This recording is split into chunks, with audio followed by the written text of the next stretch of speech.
오늘부터 주요 말씀원 예배, 우리 느헤미야 말씀, 우리 사역자들과 함께 한 장씩 보면서 말씀 나눌 시간 갖도록 하겠습니다. 오늘은 제가 개관으로 함께 느헤미야서를 함께 보겠습니다. 오늘 느헤미야의 말씀입니다. 우리 함께 느헤미야 1장 5절에서 11절까지 말씀을 우리 한 목소리로 읽어보겠습니다. 함께 읽습니다. 이르되 하늘의 하나님 여호와 크고 두려우신 하나님이여, 주를 사랑하고 주의 계명을 지키는 자에게 언약을 지키시며 긍휼을 베푸시는 주여 간구하느이다. 이제 종이 주의 종들인 이스라엘 자손을 위하여 주야로 기도하오며 우리 이스라엘 자손이 주께 범죄한 죄들을 자복하오니 주는 귀를 기울이시며 눈을 여시사 종의 기도를 들으시옵소서. 나와 내 아버지의 집이 범죄하여 주를 향하여 크게 악을 행하여 주께서 주의 종 모세에게 명령하신 계명과 율례와 규례를 지키지 아니하였나이다. 옛적에 주께서 주의 종 모세에게 명령하여 이르시되 만일 너희가 범죄하면 내가 너희를 여러 나라 가운데서 흩을 것이요 만일 내게로 돌아와 내 계명을 지켜 행하면 너희 쫓긴 자가 하늘 끝에 있을지라도 내가 거기서부터 그들을 모아 내 이름을 두려고 택한 곳에 돌아오게 하리라 하신 말씀을 이제 청하건대 기억하옵소서. 이들은 주께서 일찍이 큰 권능과 강한 손으로 구속하신 주의 종들이요 주의 백성이니이다. 주여 구하오니 귀를 기울이사 종의 기도와 주의 이름을 경외하기를 기뻐하는 종들의 기도를 들으시고 오늘 종이 형통하여 이 사람들 앞에서 은혜를 입게 하옵소서 하였나니 그때 내가 왕의 술관원이 되었느니라. 아멘. 느헤미야에게 배우는 불굴의 지도력, 불굴의 지도자 느헤미야라는 제목으로 해서 개관과 같이 말씀을 좀 나누겠습니다. 짧은 시간 전체적인 느헤미야를 이야기를 하고 사역자들과 더불어서 한 장씩 이렇게 돌아가면서 말씀의 은혜를 수요일마다 나누겠습니다. 불순종과 하나님을 대항하는 그런 시대에 마음을 찢고 아파하고 일어난 인물 느헤미야입니다. 느헤미야의 결단, 느헤미야의 마음이 그렇게 흐를 수밖에 없게 만드셨는데 느헤미야와 에스라서에는 하나님이 주도적으로 뭔가 시작하지 않고 느헤미야와 에스라가 하나님의 뜻에 대해서 파악하고 결심하고 선택해서 그 자리로 나아가서 하나님께 간청하면서 실제적 일들을 풀어내는 그런 어떻게 보면 장로교는 하나님의 섭리, 하나님의 주도성이 강조가 됐다면 감리교는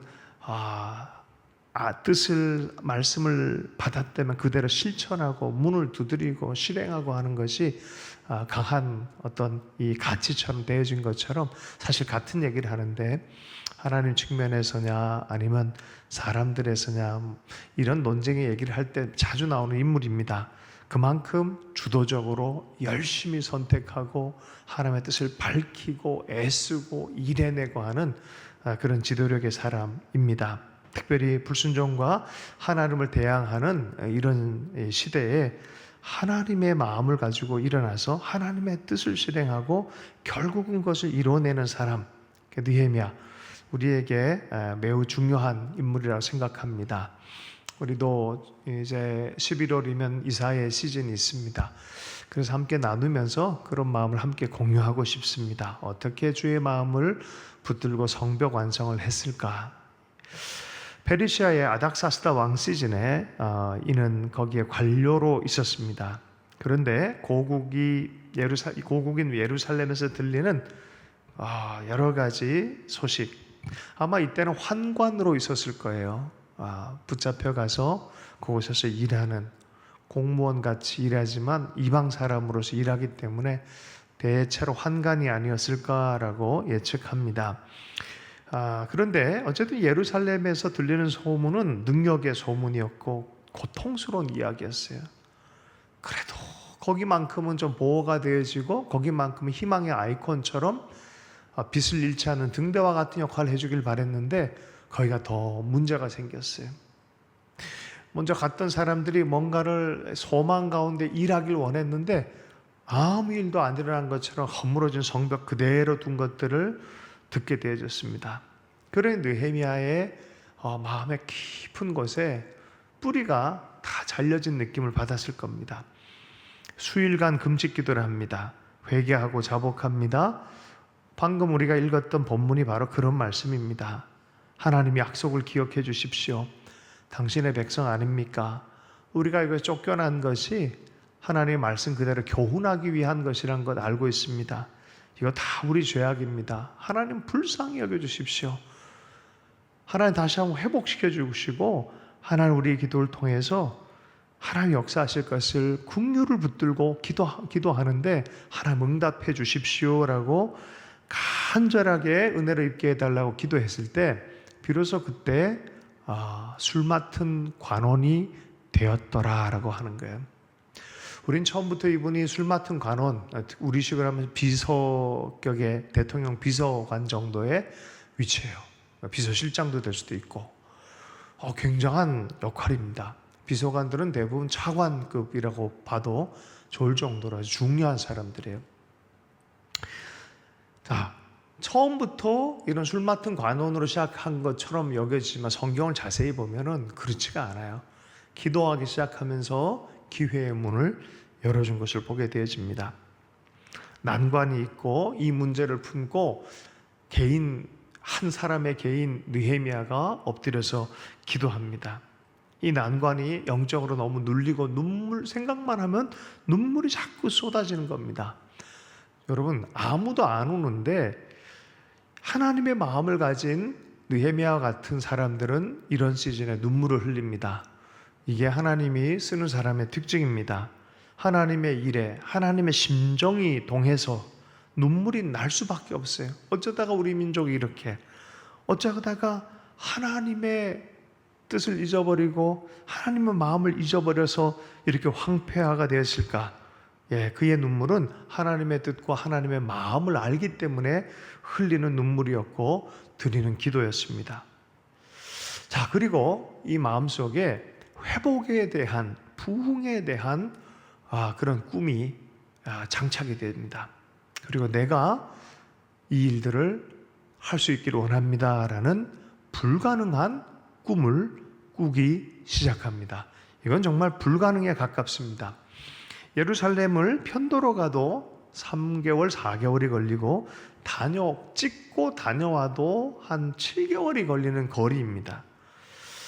그런데 그곳에 가서 성벽을 짓는다는 생각을 한다는 것은 자재도 있어야 되죠, 돈도 있어야 되죠, 여러 가지 준비할 게 너무 많습니다. 아예 꿈을 꾸다가 아이고 이건 안 되겠다, 그 정도 수준의 상황인데 하나님 앞에 기도하고 무릎 꿇고 금식하며 마음을 토해내며 하면서 점점 비전이 커집니다.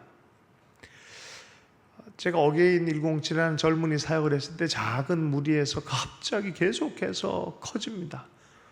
7,000명의 청년, 각 도시의 청년들, 북한을 위한 기도의 사역들, 이게 마음이 뜨거워지는 것을 막을 수가 없습니다. 호를단신 기도하면서 시작한 것인데 어느덧 마음속에 믿음의 실상이 보이기 시작, 이건 해야 된다라는 그런 마음이 듭니다. 히브리서 11장 1절 말씀에 믿음은 바라는 것들의 실상이요라고 말했고, 로마서 4장 18절에는 아브라함이 바랄 수 없는 중에 바라고 믿은 것을 믿음이다라고 얘기를 하고 있습니다. 1885년 4월 5일에 언더우드 아펜젤러가 선교사로서 왔을 때 이곳은 캄캄한 땅이었습니다. 어둠과 될 수 없다라는 부정성이 가득한 땅이었지만 부활의 꿈을 가지고 꿈을 꾸기 시작합니다. 그렇죠. 믿음은 바랄 수 없는 걸 바라는 거예요. 느헤미야는 이 불가능의 꿈을 꾸기 시작했어요. 현실적으로 사실 불가능한 일입니다. 근데 어떻게 이 꿈을 꾸게 됐다고요? 기도하면서 꿈을 꿨다는 게. 4개월간 간절하게 기도를 또 합니다. 계속해서 기도합니다. 금식하며 기도합니다. 근데 어느 날 왕이 보니까 얼굴이 수척해지고 얼굴이 옛날에 밝고 윤기가 나는데 얼굴이 시커매지고 수심이 가득한 걸 보게 됩니다. 너 왜 그러냐라고, 너 뭔 일 있냐라고 묻기 시작합니다. 느헤미야가 그때 조상들의 묘실이 상황이 이렇게 됐고 성읍은 황폐하게 됐고 불탄 소식 때문에 제 마음이 녹아납니다. 왕이여. 그 다음에 예상치 못한 대답을 합니다. 무엇을 원하느냐. 하나님은 가끔 기도 중에 이럴 때 있어요. 무엇을 원하느냐. 이건 왕이 묻는데 그 왕 뒤에는 하나님의 손이 움직여요. 왕이 질문한 거지만 네가 생각하고 있는 것들 나에게 얘기해라 라고 하는 것 같은 그런 느낌이에요. 10초 동안 잠시 눈을 감고 간절하게 기도합니다. 기도의 습관이 있는 사람이죠. 10초 동안 잠시 동안 하늘의 하나님께 묵상하면서 그동안 가져왔던 것 보세요. 기도는 하나님과 커넥션이에요. 늘 커넥션이 있는 사람들이 이런 중요할 때, 긴급할 때 기도할 줄 아는 사람이에요. 여러분들도 한 사람 한 사람이 늘 기도의 습관이 있길 바라요. 그리고 매 순간 짧은 기도, 어떤 사람이 이걸 화살 기도라 그러기도 해요. 잠시의 순간의 기도라도 하나님을 인정해드리고 하나님과 연결되어진 마음으로 기도하는 것입니다. 그리고 담대한 요청을 합니다. 담대한 요청을 해요.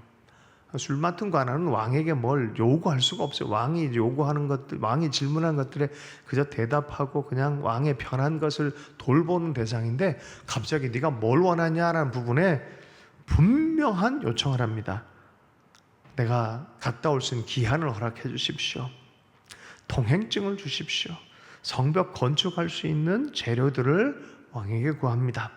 왕은 강 서쪽에 지나갈 때 이제 예루살렘까지 오는 그 과정 안에 그 지역을 다스린 총독들에게 권위의 패스, 통행증도 해주고 또 호위 군대도 붙여주고 마병까지도 붙여주면서 갔다 오라고 얘기를 한 거예요. 여러분 보세요. 네 뭘 원하느냐? 뭐가 이게 통일에 대해서 기도하다가 통일을 원합니다가 아니라 구체적으로 얘기가 팍팍팍 나오는 거예요. 뭐예요? 그만큼 간절한 기도만큼 치밀한 생각을 하고 있었다는 거예요. 너 뭘 하느냐? 그냥 뭐 이렇게 그게 아니라 거기에 대해서 이것도 주고 이것도 주고 내가 하려면 1단계는 이거고 2단계는 이거고 3단계는 이거고 예전에 우리 한반도가 우리 5개년 경제 계획처럼 계획도가 있는 거예요. 쫙 해서 이때는 경부고속도로 깔고 이때는 중공업하고 이때는 이거 하고 쫙 조감도가 있는 거예요. 그 치밀한 생각이죠. 여러분 이런 부분에 있어서 우리가 하나님께 맡긴다는 거 오해하면 안 돼요. 자기가 할 수 있는 걸 미루는 거는 그 맡기는 게 아니라 그건 게으름이에요. 게으름이에요. 학생은 공부를 열심히 하면서 기도하는 거예요. 직장인은 성실하게 업무를 하면서 기도하는 거예요. 원하는 일을 있다면 기도하면서 그 일을 위해 자기가 할 일이 뭔지 찾아서 나서는 거예요. 그래서 엎드림 이후에는 두드림이 있어야 되는 거예요. 나에게 맡겨진 한 걸음의 일들을 구체화하는 그런 지혜와 한 걸음의 용기가 필요한 거예요. 자, 그래서 느헤미야가 응답을 받고 돌아오게 되어집니다. 성벽을 재건하려고 그랬는데 이 당시에 지도자들은 무너진 성벽만큼이나 마음이 다 무너져 있어요. 그리고 무너진 줄도 모르고 살아요. 원본 자체의 마음을 잃어버렸고 그냥 이렇게 사는 거지. 성벽 계속 무너져 있었는데 이거 옛날이나 그저께나 10년 전이나 지금이나 20년 전이나 지금이나 똑같은데 뭐 여기 신경 써? 라는 사람들, 이들이 지도자이고 제사장이고 예루살렘의 지도자입네라고 하고 살아가고 있는데 어떻게 이런 사람들과 의논을 할 수 있겠습니까? 그래서 오자마자 철저하게 무너진 성벽 진상조사 현장을 직접 파악합니다. 지혜롭게 하나하나 다 파악합니다. 그리고 유다 제사장들과 귀족들, 방백들, 지도자들을 모아서 예루살렘에서 다시 건축하자라고 의논이 아니라 설득합니다. 여러분 우리가 5살짜리, 4살짜리 애랑 인생 미래를 의논할 수는 없어요. 그들은 설득해서 데려가야 될 대상들이에요. 어느 정도 정말 신뢰할 만한 성장의 대상이라 그러면 의논의 대상이 되지만 데리고 가야 될 땐 데려가야 되는 게 설득이 필요한 거예요. 근데 설득할 때 보면 이렇게 얘기를 합니다. 하나님의 선한 손이 어떻게 나를 도왔는지를 설명을 해요. 내가 사실은 환관으로 있다가 기도했고 하나님이 기회를 주셔 술관원이 됐고 그곳 가운데 왕이랑 대화하다가 이렇게 됐다. 여러분, 지도자의 아주 좋은 이 면모가 이렇게 나와요. 하나님을 먼저 경험하는 거예요. 먼저 경험해서 하나님 하신 일들에 대해 설명할 줄 아는 거예요. 모세가 먼저 그랬죠. 아예 40년 동안 도망쳐 있다가 갑자기 와서 민족 지도자 역할을 한다는 게 말이 되겠습니까? 하나님이 나타나신 얘기, 자기가 광야에서 떨기나무에서 불이 붙는 얘기, 그리고 콜링 받은 얘기, 이런 얘기들 다 해가고 그 하나님이 나를 여기 보내서 우리 백성을 가게 하셨다라고 하면서 설득을 합니다. 이게 동참하게 되어진 계기입니다. 여러분, 그래서 우리가 사람을 설득하기 위해 설득하는 게 아니라 내가 하나님께 설득당하고 믿은 만큼 우리는 전하면서 설득을 하는 거예요. 그래서 지도자들은 먼저 하나님과 깊은 자기 스스로도 설득되어진 이야기가 있어야 됩니다. 어쨌든 이 일에 대해서 비전을 꿈꿨고 인도함 받은 얘기를 하니까 사람들이 다 동참하기로 합니다. 중요한 임무를 띄고 철저한 조사를 하고 성벽 재건을 함께 추진하기로 했습니다. 사람들의 마음을 일으키는 것이 먼저였어요. 성벽을 일으키는 것보다 사람들의 마음을 일으키고 하나 돼서 이제 같이 세우려고 합니다. 당대 지도자들은 성벽 세울 마음이 없었어요. 불탄 것을 방치해 두었을 뿐입니다. 느헤미야는 그런 지도자 상의하지 않았고 만약에 이거를 민주 투표로 갔으면 부결됐을 거예요. 다수 투표로 갔으면 부결됐을 거예요. 정치적인 맥락으로 하는 사람들은 그걸 힘이라고 생각해요. 하나님의 뜻은 그렇게 작동하지가 않아요.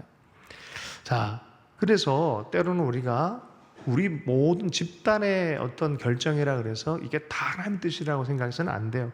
그래서 교회는 조금 달라요. 민주적인 존중도 있고 하지만 영적인 질서도 있고 하나님이 운행하는 성령의 뜻 그리고 말씀의 뜻을 잘 분별해서 함께 인도함을 받는 공동체입니다. 주님의 일은 때로는 의논의 일보다는 설득의 일이 될 수도 있습니다. 하나님 나라가 더디지 않게 설득을 해야 돼요. 여러분, 40년 동안 광야를 돌아다녔던 민족이 있었죠. 히브리 민족이에요. 사실 한 달 만에 그냥 쑥 들어가면 될 거를 2명의 정탐꾼의 얘기를 안 듣고 대다수의 정탐꾼의 얘기, 두렵고 겁나고 아이고 이거 힘듭니다. 우린 저 민족이랑 싸울 수 없습니다. 우린 메뚜기입니다. 이런 사람들이 대다수의 마음이었기 때문에 못하는 거예요. 그러니까 40년 동안 더디게 돼버린 거예요. 초등학생 10,000명이 수학을 잘하겠습니까? 아인슈타인 1명이 수학을 잘하겠습니까? 그걸 막 쭉 갈라서 그런 것이 아니라 비유를 들자면은 이건 대다수의 어떤 것이 어떤 정서에 이끌림냐라고 파악하라는 거예요. 이때 당시 사람들은 무너진 것, 불탄 것, 방치하는 것, 안 된다고 생각하는 그런 생각 안에 있는 사람들 아니겠습니까? 그걸 분연이 일어나서 설득하는 거, 할 수 있다. 일어나라. 마음의 성벽부터 세워라. 다시 시작해라. 라고 말하는 것입니다. 그리고 느헤미야는 이 일들을 말도 안 되게 52일 만에 재건을 해내는 그런 놀라운 기적, 불가능의 기적을 이루어낸 사람이 되었습니다. 주님보다 앞서지 않고 기도보다 앞서지 않는다라는 그런 말이 있는데 그러니까 하나님 알아서 하세요. 하나님 먼저 하셔야 됩니다라고 하면서 우리는 맡겨놓는다 하면서 실제로 자기 책임을 외면하고 게을르게 가고 기도하면서 실행하지 않는 반쪽짜리 기도만 할 때가 많이 있습니다. 주님이 기뻐하신 것이 무엇인지 알라라고 분명히 말하고 있어요. 에베소서 5장 17절 그러므로 어리석은 자가 되지 말고 오직 주의 뜻이 무엇인가 이해하라라고 말합니다. 질문 던져놓고 답을 이해하는 그런 이해가 아니라 하나님의 뜻을 파악해서 순종하는 것이 이해하는 것이에요. 아는 것이에요. 이거 되게 중요한 얘기입니다. 오히려 베드로가 얘기한 것처럼 내가 잡은 것도 없고 지금 이 시간에는 고기가 별로 안 잡히지만 오늘 예수님 설교 말씀 들어보니까 그 설교 말씀에 의지해서 내가 참 습관적 이해는 안 되지만 말씀 안에 믿음이 생기니까 내가 한번 시도해 보겠습니다. 이것이에요, 이것. 하나님의 뜻을 파악했으니, 말씀 안의 뜻을 파악했으니 내가 이것을 해보겠습니다 하는, 이것이 바로 하나님의 뜻을 무엇인지 이해하는 태도입니다. 달란트 비유를 들 때도 10달란트, 5달란트, 1달란트 묻어두고 쓰지를 않아요. 하나님을 오해하고 인생에 대한 태도 자체를 오해해서 그런 거예요. 자, 변화를 일으키기 위해서는 실제적인 현장성이 있어야, 실제적인 걸음이 있어야 돼요. 근데 여러분, 실제적 걸음을 갈 때는 이게 다 무너진 이유가 있고 불탄 이유가 있어요. 그러니까 만나야 된 곤경이 있어요. 어려움이 있을 거예요. 그걸 다 돌파해서 세워간다는 것이, 여러분 지도자들이 먼저 곤경을 먼저 경험하고 먼저 돌파하는 그 체험을 하게 되는 것을 예상해야 돼. 예상해야 돼. 이걸 딱 하려고 그러니까 그 당시에 무너지고 불탄 것을 현실화시켜 놓고 지도자 역할을 하고 있던 사람들이 비난을 합니다. 호론 사람 산발랏, 암몬 사람 도비아, 아라비아 사람 게셈, 이런 사람들이 자꾸 조롱하고 비웃습니다. 이거 안 돼, 안 돼. 이게 뭐가 되냐. 서로 이렇게 모임을 같이 하면서 느헤미야의 반대쪽에 서가지고 이건 이래서 이럴 거야라고 막 하면서 결국 가만히 보면 자기들의 마음에 하나님의 뜻보다 자기들의 지도력에 대해서 불안해서 이런 일들이 생기는 것이죠. 하나님의 형통에 대해서 생각하지 않고 자기들의 편안함만 생각하는 이런 일들. 여러분, 우리도 그럴 수 있어요. 우리도 우리 편안함 때문에 하나님의 뜻 좀 귀찮아요. 어떤 때는 성실하게 희생해야 되는 것들이 힘들어요.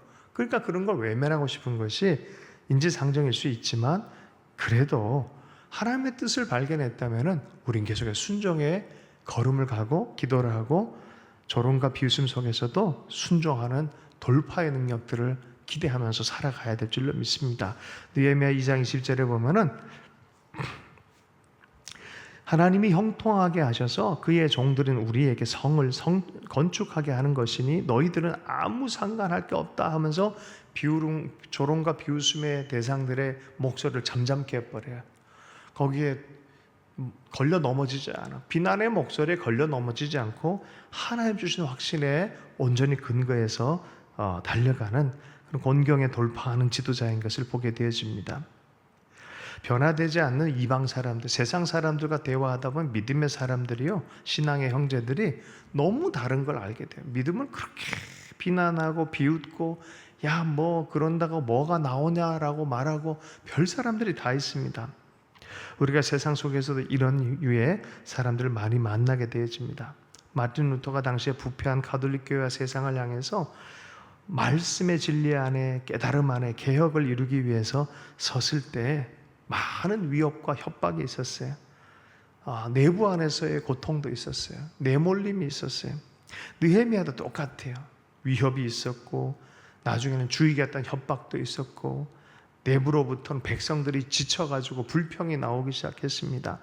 분열이 있었습니다. 이것도 안 되니까 스파이를 보내고 간계를 행하고 별것이 다 있습니다. 딱 마귀를 닮아서 쥐 흔들려고 하는 일들이 많이 있었습니다. 그럼에도 불구하고 끝까지 할 일을 했었어요.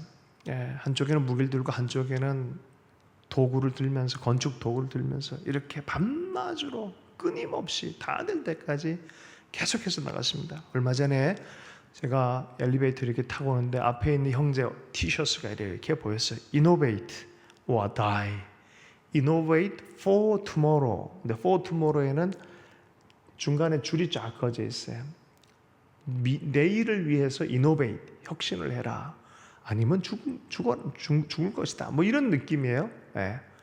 자, innovate 할 거냐, 그냥 그대로 죽을 거냐, 이런 얘기예요. 근데 그건 for tomorrow, 내일을 위한 정도가 아니라 오늘 그걸 안 하면 넌 죽는다. 이런 또 의미로도 줄이 그어져 있더라고요. 느헤미야가 딱 그런 사람이었어요. 너희는 그들을 두려워하지 말고 지극히 크신 두려우신 주님을 기억하고 너희 형제와 자녀와 아내와 집을 위하여 싸우라. 여기에 너무 놀라운 계시가 있습니다. 하나님을 위한 것은 가족을 위한 것이 아니란 것이 아니죠. 가족을 위한 것이다. 하나님의 뜻 성벽을 세우는 것은 우리 가족을 위한 것이고 우리 자녀, 곧 다음 세대를 위한 것이고 하나님 뜻을 섬기는 것은 내 집을 위한 것이다. 이런 뜻입니다. 너희는 그들을 두려워 말고 지극히 두려우신 주를 기억하고 너희 형제와 자녀와 아내와 집을 위하여 싸우라. 성벽 제거는 이러한 의미가 있고 공동체적인 의미가 있고 우리 개인과 미래의 자녀들을 위한 일이다. 하나님 나라 일들을 하는 것이 그렇습니다. 우리 교회에서도 다음 세대 아이들 예배를 세우고 말씀 안에 서게 하고 이 아이들을 위한 공간들을 마련하고 하는 일들이 이것은 미래를 위한 일이고 우리를 위한 일이고 이것이 바로 하나님의 뜻이라면 주의 뜻을 세워가는 것을 우선해라 라고 말하는 것이죠. 첫 번째 말씀을 마칩니다. 하나님과 소통하면서 언제나 일하는 자였던 느헤미야처럼 하나하나 현실화시키는 하나님의 지혜, 불굴의 지혜가 우리에게 있기를 원합니다. 포기하지 않는 그리고 용기, 그리고 결국은 민족 공동체 전체가 하나님의 손을 경험하게 하는 진짜 부흥과 변화의 지도자로서 사용받은 그런 느헤미야. 우리가 느헤미야에서 이러한 불굴의 지도력을 배워가는 시간 되기를 바라며 우리의 삶도 현실화시키는 성벽을 재건하는 그런 삶이 되기를 원합니다. 주신 말씀 붙들고 기도합니다. 하나님 아버지, 말씀과 기도 안에 하나님과 교제하며 주의 꿈을 꾸는 시대의 정신을 돌파하며 마침내 주의 뜻을 세우는 자 하나님 느헤미야처럼 우리의 삶과 우리의 가정과 우리 한 사람 한 사람을 사용해 주십시오. 무엇보다 우리 교회 가운데 하나님 우리의 성벽, 하나님의 성벽을 잘 재건하는 주님의 교회가 될 수 있도록 축복하여 주시옵소서. 감사하며 예수님 축복하며 기도했습니다.